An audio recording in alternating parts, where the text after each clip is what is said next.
Hello, friends. Thank you for joining me for day 70 of God's Sightings.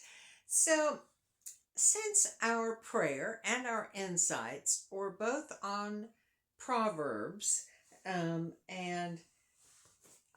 it was about being gracious, our proverb was 11 verses 16 and 17, which said, "A gracious woman gains respect, but ruthless men gain only wealth. Your kindness will reward you, but your cruelty will destroy you." I thought I would tell you a God story today about someone who was gracious to the extreme. So, this happened a couple of years ago in Atlanta when someone with my husband, okay, he was driving his big truck and traffic was heavy like it always is in Atlanta. So he's driving along and he's got enough space in between him and the next car so that if he has to stop, he can. And there's a car way over here and it wants to go over there on the off ramp. And so he shoots across all these lanes. And when he gets in front of Bob, there's when he gets in front of Bob, there's no place for him to go. He can't get in the next lane. That lane's full. So he slams on his brakes, which caused Bob to have to slam on his brakes because now there wasn't enough room in between them. And while he did not hit him and he did not kill anybody, he stopped that truck so hard that the trailer jumped out of the trailer hitch and came up over towards the cab, wrecked all kinds of internal parts deep in the transmission and in the engine of that truck. Okay, so that's the bad thing that happened. Here's the compassion that happened because it's already nighttime. It's already evening. And there he is stuck with no help. So he's calling home.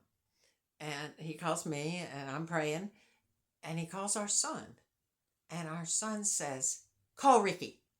First thing out of his mouth, "Call Ricky." Okay. So Bob calls Ricky. Now Ricky's been over here a couple times. He's brought his family over for some fireworks that we had on July 4th and had a couple meals with us. But he's Eric's friend. He's not our good friend, although we know him. So Bob describes what's going on to him. And he had his two daughters, his two small daughters. He gets those kids. He says, "I'm coming to get you." He gets those kids, he piles them up in his car with their blankets and their pillows, not his car, his truck.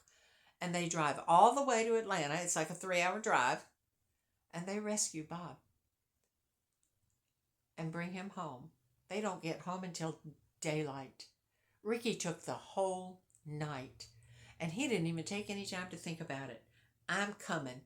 He had the rig that was needed to help this situation. I don't even remember the exact details. I just know Ricky got up, got his children up out of the bed, and came to Bob's rescue, and it took him all night long. Now, if that isn't the perfect example of someone who was being gracious, then never there was one. And I pray that I will be as gracious if somebody calls me in the middle of the night and I have to get up and drive 3 hours to help them and disturb my sleeping children or husband or whatever it is, however inconvenient it is, that it won't matter. I will be gracious enough to do that. So thank you, Ricky. Thank you for rescuing my husband. And thank you for the fine example that you were to me, to our grandchildren, to all of us. But that man went way out of his way to help us. Praise the Lord, for he has workers everywhere. God bless you, friends. I hope this prayer, this God sighting was a blessing to you, and that you will trust the Lord because he will provide even in those emergency middle of the night situations, those woe is me, what in the world am I going to do? He is there for you. Lean on him. It doesn't help if you don't pray. Pray. Prayer is powerful, very powerful, the most powerful thing we can do in the whole world. So pray, friends, pray and trust the Lord, for He is faithful. All right, y'all, be blessed and don't forget to share because there are a lot of gracious people out there. Praise the Lord and glory, hallelujah for that. Be blessed.